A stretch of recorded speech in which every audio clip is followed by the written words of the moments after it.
আসসালামু আলাইকুম। কেমন আছেন সবাই? আশা করি সবাই খুব বেশি ভালো আছেন। আল্লাহ পাকের অশেষ রহমতে আলহামদুলিল্লাহ আমিও খুব বেশ আছি।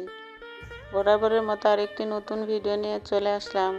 আমার এই নতুন ভিডিওটি যারা যেখান থেকে দেখছেন, কাছে কিংবা দূরে, দেশ ও দেশের বাইরে, সবাইকে জানাই অসংখ্য ধন্যবাদ। আমরা যারা গৃহিণী আছি আমাদের বেশিরভাগ সময়টুকু কিন্তু আমাদের রান্নাঘরেই কাটাতে হয়।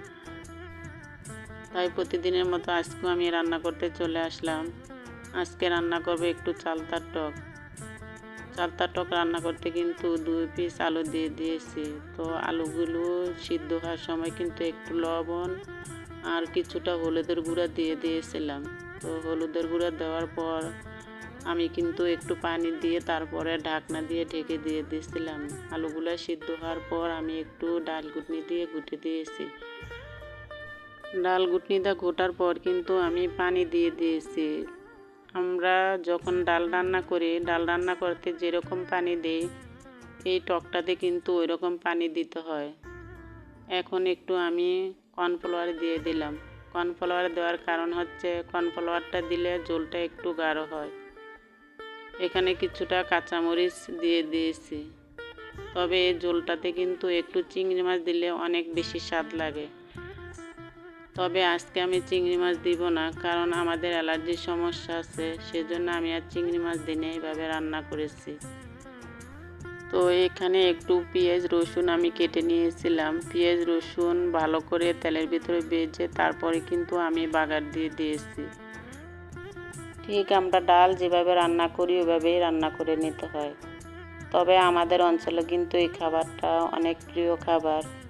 তো কোন অঞ্চলে খায় এই খাবারটা আমি জানি না। যদি আপনারা কেউ খেয়ে থাকেন তাহলে আমাকে কমেন্টের মাধ্যমে জানাবেন। আর যদি কেউ না খেয়ে থাকেন তাহলে একবার বাড়িতে ট্রাই করে দেখবেন, আশা করি ভালো লাগবে। এই টক রান্নাটা কিন্তু গরম পড়লে অনেকটাই খেতে ভালো লাগে। আমি যেদিন ভিডিও করেছি সেদিন কিন্তু শুক্রবার ছিল, তবে শুক্রবারে কিন্তু অনেকটাই গরম পড়েছে। তো টক রান্নার পর কিন্তু আমি একটু প্রেসার কুকারে গরুর মাংস বসিয়ে দিয়েছিলাম। অফ ক্যামেরাতে কিন্তু আমি গরুর মাংসটাকে হাতে মাখিয়ে রেখে দিয়েছিলাম। তো গরুর মাংসটা কিন্তু আমি প্রেসার কুকারে বসিয়ে দিয়েছি। 2টা সিটির পর কিন্তু আমি কয়েক পিস আলু কেটে রেখে দিয়েছিলাম, ওই আলুটাকে দিয়ে দিয়েছি। তবে আমার গরুর মাংসটা কিন্তু রান্না প্রায় শেষ হয়ে গেছে। এখন আমি একটু জিরার ফাঁকি দিয়ে দিয়েছি। জিরার ফাঁকি দেওয়ার পর কয়েকটা বলকের পর কিন্তু আমি মাংসটাকে নামিয়ে নিব। আমার ভিডিওটির কোনো অংশ যদি আপনাদের কাছে ভালো লেগে থাকে তাহলে আমার চ্যানেলের পাশে থেকে যেতে পারেন। এই মুহূর্তে কারা কারা আপনারা আমার ভিডিওটি দেখছেন আমি জানি না, তবে আপনারা যারা ভিডিওটি দেখছেন এই মুহূর্তে যদি একটি লাইক দিতে ভুলে যান তাহলে মনে করে একটি লাইক দিয়ে দিবেন। আর যদি কেউ আমার বন্ধু হতে চান তাহলে আমার কমিউনিটিতে এসে আমাকে কমেন্ট করবেন, আমি সময় মতো চলে যাব। দুপুরবেলা রান্নার পর হঠাৎ দেখি মেহমান চলে আসছে। তো মেহমান আসছে আমার বড় দুলাভাই আর আমার বড় আপা। তবে আপা আর দুলাভাই একটু জরুরি কাজে আমাদের এলাকাতে এসেছে, তো আবার চলে যাবে দুপুরে খাওয়া দাওয়ার পর।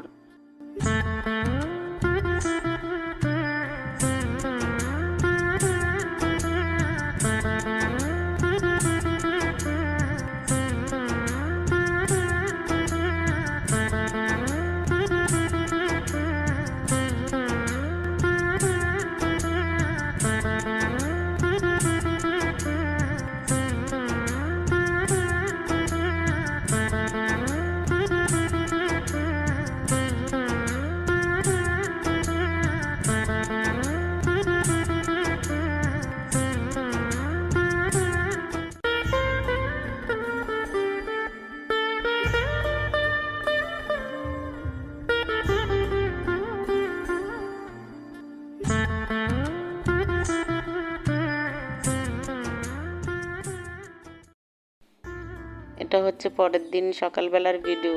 সকালবেলা ঘুম থেকে উঠে দেখি অনেক বৃষ্টি হইতেছে বাহিরে। আমি বারান্দাতে এসে দেখলাম বৃষ্টি দিয়ে আমাদের বারান্দা পুরো ভিজে গেছে। কয়েকদিন যাবৎ কিন্তু প্রচণ্ড গরম পড়েছে। গরমের পরে কিন্তু আবার একটু বৃষ্টি নামলো। আজকে কিন্তু অনেকটাই ঠান্ডা ঠান্ডা লাগে। তবে আমি রাতে কাঁথা গায়ে দিয়ে ঘুমিয়েছিলাম। তবে একটু বৃষ্টি হলে কিন্তু আমার অনেকটাই শীত লাগে। আমার কিন্তু শীতকালের মতো শীত করে, সেজন্য কিন্তু আমি কাঁথা গায়ে দিয়ে ঘুমাই। তবে আমাদের ঘরে যতই ঠান্ডা পড়ুক সবাই কিন্তু ফ্যান ছেড়ে রেখে দেয়। সেজন্য কিন্তু আমার অনেক রাগ লাগে, কারণ আমার একটু শীত বেশি। তো রাহিনের আব্বু কিন্তু যতই ঠান্ডা পড়ুক না কেন সে কিন্তু ফ্যান ছেড়ে রেখেই দিবে, কারণ উনি আবার হাই প্রেশারের রোগী, সেজন্য ওনার গরমটা একটু বেশি লাগে।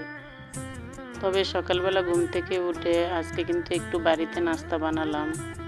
তবে রাহিনের আব্বু কিন্তু বলেছে যে কি খাবা, কি নাস্তা আনবো। তো আমি বলছি যে না, আজকে আমি বাড়িতে নাস্তা বানাবো। এখন আর তেমন বাইরের খাবার খেতে ভালো লাগে না, তবে আমার কিন্তু একদম মনে চায় না বাইরের খাবার খেতে।